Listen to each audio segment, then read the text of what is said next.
Thanks for being here. My name is Brent Wilson, and you're watching The Moment of Truth.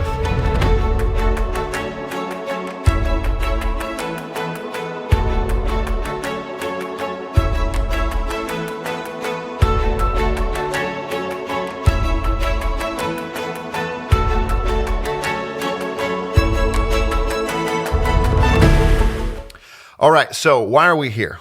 Well, really for two reasons. Number one, I get a lot of videos. Friends, family, people in our church will send me a video of someone talking about theology or the Bible, philosophy, and they'll say, hey, tell me what you think about this. And I get those because they're not quite sure. This person, the video they're getting is maybe saying something off the wall, and they're not sure if it's true. And so I'll kind of help them think through it. And what I've come to realize is that while there's a lot of good content out in the world, our algorithms on our phone isn't feeding us a lot of that good content. And so there's a lot of kind of crazy things or unhelpful things being said. And I was exposed to one the other day where I was watching, and these kind of two political figures are kind of debating politics. And I think they were debating abortion. And the guy kind of more on the left asked the guy on the right, he says, hey, now you're like a Christian, right?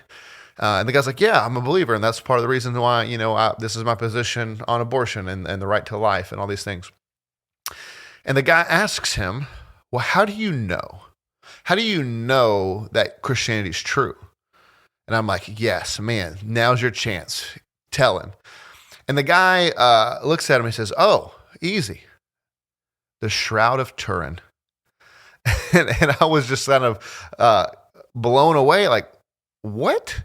You had this moment, you had this chance, and your evidence, your take was some controversial burial shroud of Jesus, maybe. And so it was just disheartening.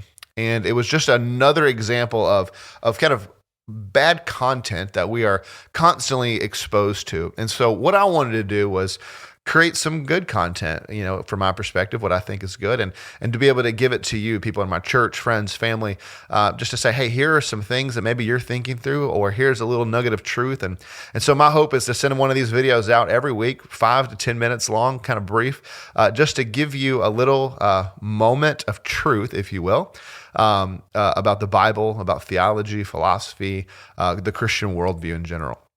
So that's what we're going to be doing. So in light of the video that I watched, I want to kind of address that.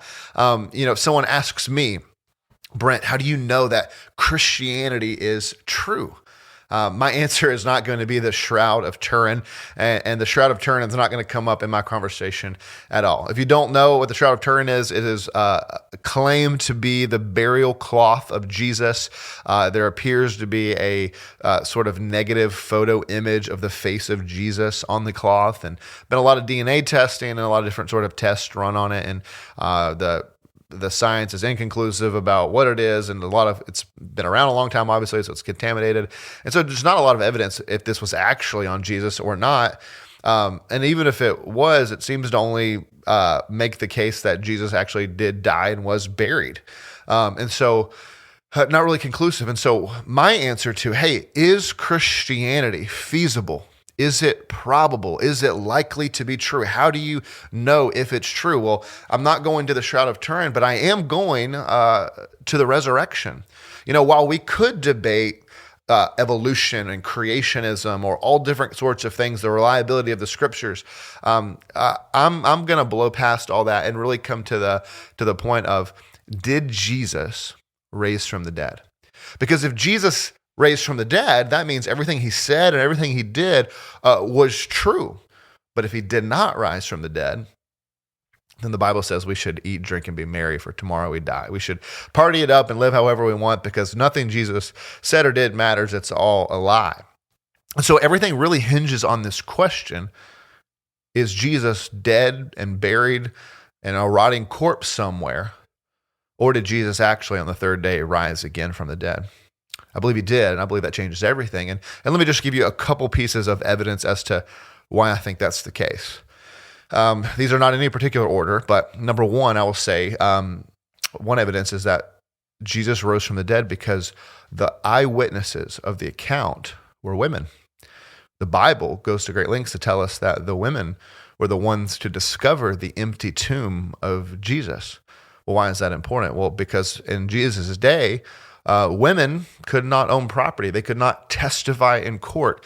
If you were trying to invent a religion, if you were trying to make up this claim that Jesus was not actually dead, that he had come back to life, and you knew that was fake, and you were trying to purport that to be true and make that up, what you would never ever do for any reason would be to claim that women were the eyewitnesses of the event. You wouldn't claim that because no one would believe you if that was the case back in Jesus' day. And so the only reason for them to write that in the gospel accounts, that the women discovered Jesus' empty tomb, were to be if it was actually true.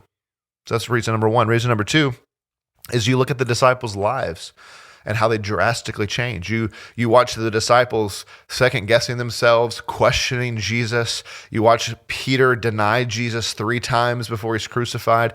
You watch them kind of bumbling around and not understanding, not getting it, being afraid, questioning everything. And then something changes, where now they are going through Jerusalem, going all over the place, preaching that this Jesus was crucified by the Romans, handed over by the Jews, but he was raised from the dead, and his blood is on your hands, but now he has come to offer forgiveness. And they get arrested, and they get beaten, and they leave getting flogged, singing, and counting themselves worthy to suffer for the gospel, and they keep going, and something radically changed their life. And it would make sense that if they saw a dead guy come back to life, that would probably radically change you, and it did them. The other thing about the disciples is that 11 of the 12, church history tells us they go to their death, proclaiming this truth that Jesus indeed raised from the dead, all except John, who was exiled to the island of Patmos, where he spent the rest of his days and died. But all of them go to their death claiming this, what people are saying is a lie, that Jesus was raised from the dead. And I don't know about you, but if I had a sword to my throat and I knew something was a lie, and if all I had to do was tell the truth to get out of it, I would probably come clean in order to spare my life. But none of them do that. All of them go to their death claiming this to be true. One of the reasons we know that people and human nature doesn't work that way is you look at Watergate. After the Watergate scandal, there were 12 men in a room who all knew the truth about Watergate, and they all conspired together and fabricated a story. And they said, hey, if we all stick to this story, none of us will get in trouble, none of us will go to jail, it'll all be fine. And I think it took less than a week for them to break and make deals and cut deals to get out of trouble and tell the truth, and it all fell apart. People just don't work that way. They don't give their lives for something they know to be a lie. People believe wrong things, but they actually believe them to be true. People don't give their lives for what they know is a lie. And so all 11 of the 12 disciples go to their death claiming this to be true. Another claim is that maybe the resurrection had been invented later on, that it was, not maybe for 100 years or so, that the followers of Jesus needed to spice things up to get people to follow them. And so they kind of invented this idea that Jesus was raised from the dead. This doesn't make sense because the eyewitnesses of Jesus' resurrection were claiming it.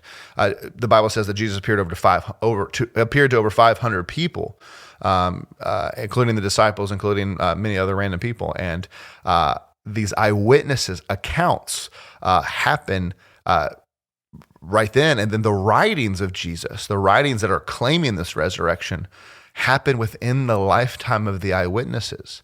And Christianity is exploding. And so not enough time has passed for those writings to become legend, because if people had said, hey, Jesus raised from the dead, these eyewitnesses would have been like, no, we that's not true. But so it happens too early. The other thing is that, and maybe the most significant, I don't know, but the tomb is empty.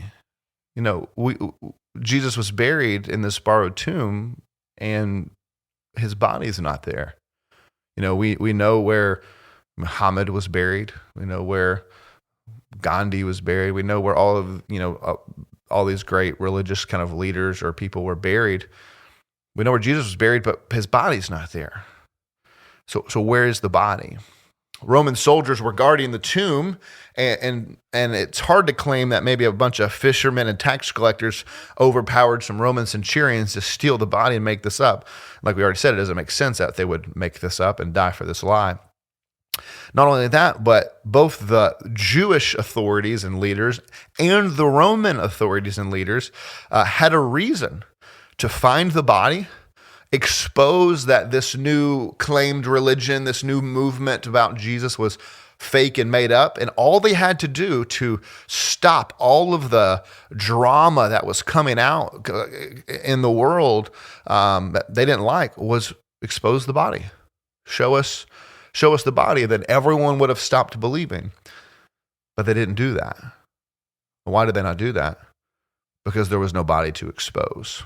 Because they didn't expose the body, Christianity blew up. Had they exposed the body, it would have died right there, but instead it took over the known world. So all they had to do was find the body, and they couldn't do it. This is not an exhaustive list of reasons, but it is some of the bigger reasons. It's enough evidence, at least, to suggest that the resurrection of Jesus is quite plausible. It's quite feasible. And it is actually probably true. And if it is true, that means everything Jesus said and did is true. If it's not true, let's eat, drink, and be merry, for tomorrow we die and nothing matters anyway. But all the evidence seems to point to the fact that it is true. And so, let's not point to some possible burial cloth of Jesus. Let's point to the evidence. Let's not just believe in the resurrection by blind faith. Let's not just say, oh, the Bible says that we believe it. Let's look at the evidence. And the evidence suggests that the tomb is empty and Jesus is alive. All right, that's all the time we have for today. I hope this has been helpful and encouraging to you, and I will see you next time here on The Moment for Truth.